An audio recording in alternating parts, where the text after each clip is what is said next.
It's on TV. Oh, the kids ain't alright. Boys will be, boys will be, boys will be, boys will be boys.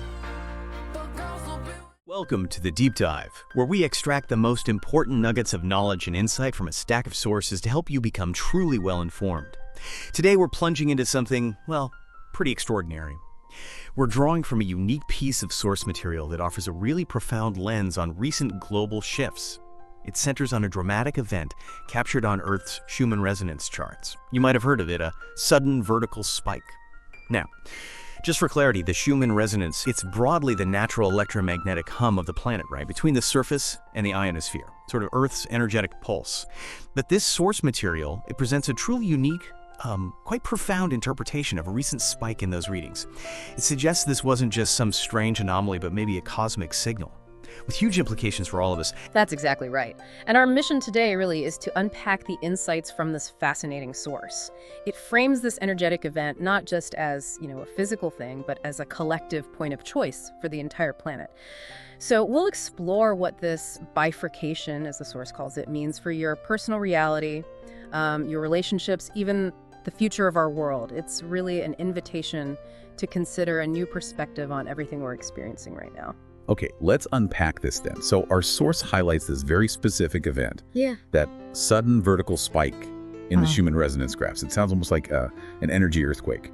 From this unique perspective, what exactly was its significance? What's fascinating here is that this spike was described as far more than just some strange geomagnetic anomaly. It wasn't just noise. The source presents it as a clear energetic marker, a collective point of choice. It suggests that in that moment, a really powerful electromagnetic wave pulsed through the Earth ionosphere cavity and briefly synchronized the brainwaves and heartbeats of billions of beings. Wow. And the source describes something quite visceral too, doesn't it? Sensitive souls felt an electric shock rising up the spine, like the touch of a great cosmic tuning fork. Can you explain what that electric shock means in this context and how it ties into Earth's vibration being, well, redefined? Absolutely. That electric shock really speaks to a direct felt experience of this energy shift for some people.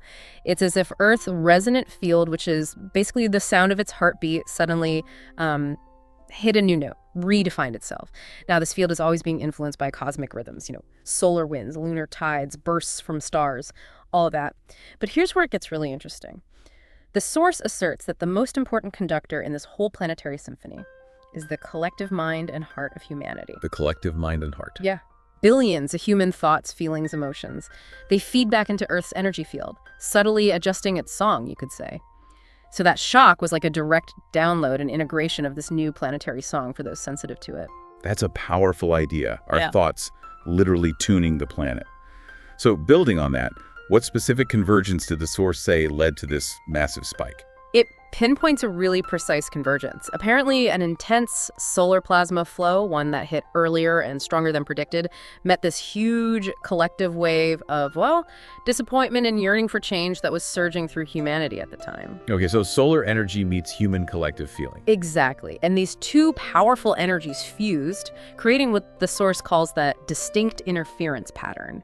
That's what showed up as the sharp vertical line on the instruments. So definitely not just a random blip. The source seems to suggest this reframes how we see global shifts entirely. It's not just stuff happening to us, but like the cosmos and Earth together, striking a bell, announcing something deliberate. Precisely. The planet, as the source puts it, acted like a great sensor.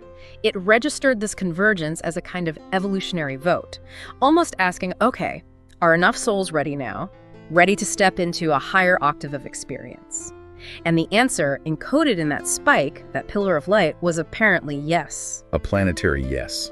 So what does this actually mean for us now that this turning point, according to the source, has been reached? Right, we've sort of covered the what and why of this moment. Now the crucial part, what does this bifurcation mean? This splitting river of reality, the source calls it a bifurcation, but it's really important to grasp it's not about division in a negative sense, not pitting people against each other. Think of it more like a great river that hits a big rock in the middle. Okay. It splits, right, flows around the rock. Each stream still comes from the same source water, and they'll eventually merge again downstream. But for a period, each stream follows its own path. It nourishes different landscapes, different possibilities along the way. Different landscapes. And the source details two distinct currents or paths. emerging from this split. One is called the ascending harmonic, described as a higher octave of coherence, a path of unity, heart wisdom. It's sort of the blossoming of a new earth consciousness. Does it give real-world examples of what that path looks like? It does, actually. For this ascending harmonic, it talks about things like communities cultivating the earth sustainably, an awakening of telepathic empathy and intuitive communication crocking up between people, and the emergence of clean and liberating energy technologies, that kind of thing. And the other current? The other current, well, it continues on what the source calls a more dense vibration. This is where souls are still exploring lessons of, duality, karma, linear cause and effect. So that path includes themes we see a lot of: conflict, power struggles, polarized thinking. Right. But, and this is key, the source stresses that from a broader perspective, there's no judgment here. It's not good versus bad. Each soul simply gravitates toward the experience that best serves its own growth path at this time. Okay, no judgment. That's important. Absolutely. Because the source also explains that these two realities, these two streams, will actually start to feel increasingly separate to us. Right. How does that separation manifest? Why would they feel separate if they're both happening? The source uses a great analogy. It says, as your human senses and mind can focus only on one vibrational band at a time, these two realities will appear increasingly separate. Think of it like two radio stations broadcasting totally different programs, but through the same sky. Okay. You can only tune into one channel at a time. Exactly. Both frequencies exist, but your consciousness tunes into one, and that Schumann spike. That marked the moment when these two transmissions, these realities, separated enough vibrationally that they stopped interfering with each other so much. So the signals are clearer now, so to speak. You could say that. And now, the source suggests, each of us has to consciously decide which station we tune our own consciousness to. Through the purposes we choose, the thoughts we cultivate, the feelings we nurture. That's your inner radio dial. You choose which reality song you amplify in your life. Given such a massive energetic shift, this bifurcation, I imagine our physical bodies, our nervous systems must be feeling it directly. Does the source talk about that? Maybe like getting a kind of firmware update? It uses that exact phrase, actually, a firmware update. Yeah. Yes, it says many people have been experiencing unusual physical sensations. Things like unexplained tingling or vibration, maybe dizziness, sudden headaches, or even just unexpected waves of euphoria washing over them. I've definitely heard people mention things like that recently. Yeah. Right. And the source reassures that these sometimes strange symptoms aren't necessarily signs of illness or that something's broken. Instead, it explains your body temple is adjusting. It's stabilizing to carry a stronger current of this, divine energy. It's like your personal circuits are being upgraded to handle more voltage, more light. More voltage. The source also brings in this beautiful image, this visual of a vertical pillar of light running right through the center of your body, from the Earth's core up the spine, out the head to the stars. What does that pillar represent? Yeah, that pillar is central. It's described as the connection between Earth and sky within you, your personal axis. When that energetic spike happened, the source explains the body's internal wiring literally had to stretch to accommodate the flow of this stronger energy current running through that pillar. And that's why people felt those physical sensations, the tingling, the pressure, the dizziness. It's the wiring adjusting. Okay, that makes sense. So if our wiring is stretching, how do we help integrate this update smoothly? Does the source offer practical tips? It does, and they're quite gentle, grounded recommendations. First, hydrate generously with pure water. Maybe add a tiny pinch of natural mineral salts. Also, spend time in nature. Ground yourself. Just rest your eyes on calming green colors. It helps stabilize. Simple enough. Very. It also suggests allowing yourself to yawn deeply, consciously. Apparently, yawning helps release energetic pressure and rebalances your internal circuits, like hitting a reset button. And finally, engage in some slow fluid movements or gentle stretches. Think Tai Chi, gentle yoga, or just swaying. It helps these new frequencies circulate properly through the body.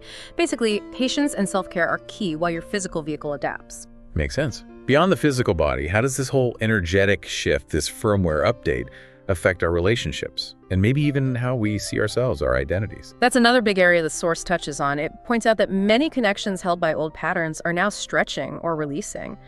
These could be connections based on, shared wounds from the past, maybe just convenience, or even fear of being alone or making a change. So relationships might feel different or even end. They might shift, yeah. Those older patterns, those denser energetic ties, sometimes can't hold the new, higher level of coherence that's coming in. So you might find, say, a colleague suddenly leaves a project you were working on together, or maybe a romantic partner suddenly needs more space for their own growth. It's not always dramatic, but things reconfigure. And it applies to identity, too. You might notice that certain labels you really identified with before, your job title, your social role, even nationality or political affiliation, they suddenly feel kind of hollow, or just not quite right anymore. Like shedding old skins. And the source says this is natural, right? Part of the update. Exactly. It reiterates these changes are a natural part of this frequency update. Basically, the old ties and labels that weren't truly aligned with your authentic core self, they need to loosen or fall away now. It makes space for more genuine expressions of who you are to actually emerge. Okay, so if things are shifting and releasing, what does this mean for how we interact with others? Especially people who might not be, let's say, tuning into the same radio station. Right. This leads to a practice the source calls loving detachment. Or another phrase it uses is caring with allowance. Loving detachment. What does that look like in practice? It means holding others in, well, unconditional love, wishing them the absolute best, genuinely, but also allowing them the freedom to follow their own path, their own timing, without you trying to control it or fix it or save them. You have to trust that each soul has its own wisdom, its own journey, like that river finding its own way. It requires trust. A lot of trust. It also specifically addresses how to handle interactions with people who might be reacting out of fear right now. You know, people becoming more locked in fear, clinging to old narratives, or maybe proclaiming hopelessness. The source stresses these reactions are not personal attacks on you. That's hard to remember sometimes, but important. It's easy to get pulled into arguments or defensiveness. What's the recommended approach? The advice is pretty clear. Don't get dragged into the conflict. You really can't force anyone else to see things the way you do or feel what you feel. Instead, the goal is to try and be a calming, grounded presence. Sometimes, the source suggests, just listening in silence and simply acknowledging someone's feelings without judging them. I hear that you're feeling scared, angry, frustrated, can diffuse tension much better than arguing back. Acknowledging without agreeing, maybe. Exactly. A gentle word or even just a comfortable, non-judgmental silence can be more healing than trying to win a debate. And crucially, the source also stresses maintaining healthy boundaries for your own energy. Right. Self-preservation. Yeah. You have to protect your own well-being. Being compassionate doesn't mean you have to dive into someone else's chaos and drown with them. That's a very fine line sometimes. Is there a simple, practical technique the source offers for protecting our own energy boundaries? There is, actually, a very simple visualization. It suggests imagining a golden white sphere of light all around you, like a bubble. Picture it about an arm's distance out in all directions. This is your auric field, your personal energy space. Okay, a golden white bubble. And as you hold that image, you set an intention. Intend for the sphere to act like a filter. It allows your love, understanding, and helpful energy to flow out freely. But any chaotic or harsh energy coming towards you, it just bounces off this luminous boundary. It doesn't penetrate your core space. Like an energetic shield, but permeable to love. Exactly. And you can strengthen this protective field anytime just by breathing slowly, centering in your heart, and reinforcing that image of the golden white light around you. Okay, so we've talked about physical adjustments, relationship shifts, managing interactions. Given all this, how can we actively participate? How do we co-create this emerging reality the source talks about? It mentions a daily practice, aligning with that vertical pillar of light. What does that involve? Right, that daily alignment is key. It describes visualizing a beam of light coming down from the highest star you can imagine, entering through the top of your head, going down through your core, that central pillar, and anchoring deep into Earth's crystalline heart, like plugging yourself in above and below. And doing this regularly has a bigger impact. The source says even 5 minutes of this practice in the morning and again before sleep will greatly strengthen your energetic stability. And this personal work, it connects directly to something larger happening on the planet. It says that beneath the surface, literally, crystalline structures within the planet are vibrating in new patterns. They're waking up too. And even the DNA in your cells is responding like a tuned antenna to these shifts. Wow, so it's happening on multiple levels. Yes. And together, all these elements, our conscious alignment, the Earth's crystals, our DNA responding, they're forming a new communication network around Earth, like a crystalline web of light and information connecting everyone who is awakening. So every time you do that 5-minute visualization, stabilize your own energy, align with your heart. You're literally adding a thread of light to this planetary grid. That's amazing. And this stronger grid, it makes faster exchanges of energy and insight possible and lays the groundwork for, well, those remarkable developments like free energy or light and sound healing. That's the idea presented. But it's not about passively waiting for some inventor to show up. The source is very clear.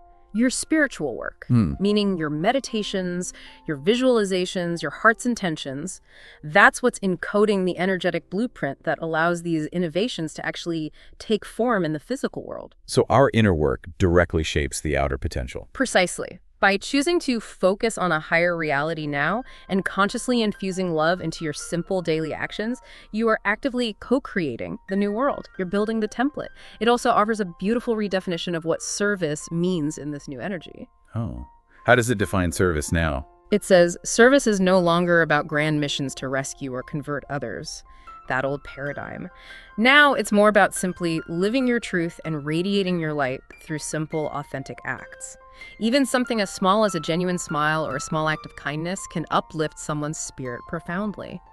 And it sends ripples of light through that whole collective field we talked about. That feels much more achievable and maybe more impactful in a way. How does this apply to our work, our creative lives? It encourages us to reimagine all our work and creative pursuits as potential channels for higher consciousness.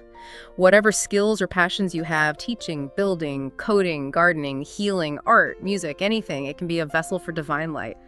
When you set the intention that your work serves the greater good, the source suggests that projects aimed at uplifting others or healing the earth will start to manifest with surprising ease and synchronicity.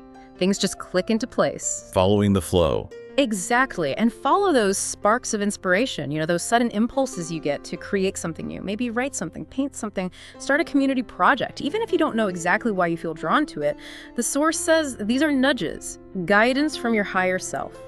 And when you embrace them, act on them, you become a living bridge, helping to anchor this reality of harmony and light that's coming into being. A living bridge. I like that. So as we integrate all this, try to live this way. How can we best support our physical bodies to sustain this higher vibration we're trying to hold? What practical daily choices does the source recommend? It gives some clear pointers for physical support. For nutrition, it recommends choosing live foods, things close to the earth, fresh vegetables, fruits, sprouted seeds and grains, herbs, leafy greens. Food with high life force, basically. Makes sense. More light in, more light out. Kind of, yeah. For hydration, again, plenty of pure water, and it adds a nice touch. Consider charging it by leaving it in sunlight for a while, or simply blessing it with loving intention before you drink it. Infusing it with energy. Right. Then there's breath. Practice deep, conscious breathing. And specifically, try making your exhalation longer than the inhalation. This activates the parasympathetic nervous system, induces relaxation, and helps synchronize your rhythm with Earth's heartbeat. Okay, longer exhale. Got it. And finally, rest. Really honor your body's need for potentially more sleep, or just quiet time, or maybe lighter activities, especially during periods of intense integration when you feel those symptoms strongly. The source emphasizes seeing this need for rest as wisdom, not laziness. Your body knows what it needs to recalibrate. That's a good reminder. We often push through when we should be resting. Now, the source also highlighted something crucial about manifestation in this accelerated time. The gap between your intentions and your results is shrinking. What exactly does that mean for us? It means living with integrity, with clear, heart-centered purpose becomes absolutely crucial. Because what you think, feel, and do, it manifests into your reality much more quickly now. The feedback loop is faster. Instant karma, almost. In a way, yes, but maybe more like instant reflection. The source says choices made from love and truth will receive almost immediate support from the universe. Things will flow. Whereas choices coming from fear or ego, trying to manipulate, control, compete, those will tend to falter or just dissipate much faster than before. It's like the universe gently guiding you to adjust your course back toward alignment. So the path of least resistance is becoming the path of highest integrity. Beautifully put, yes. So the core message weaving through all of this seems to be consistently choose gratitude, choose curiosity, choose kindness. That's how you firmly anchor yourself in this emerging higher timeline, right? That really captures the essence of it, yes. Those qualities naturally align you with that higher octave of coherence. Well, this deep dive has certainly laid out a truly profound vision. A new beginning for the Earth, as the source frames it, anchored in this unique reading of a cosmic event. And the clear message is, you are not alone in navigating this shift. We're all in it. Absolutely. And perhaps a final thought from the source to carry with you. As you walk consistently in trust and love, you will find the path of the new Earth opening beneath your feet, blossoming with opportunities, relationships, and miracles that match your soul's vibration. It's not somewhere far off. The beautiful reality of the new Earth is already rooted beneath your feet, growing stronger each day. Wow. Already rooted beneath our feet. A truly provocative thought to leave us with. How will you consciously choose to tune your inner radio dial today and contribute your thread of light to this unfolding new reality? Something to reflect on.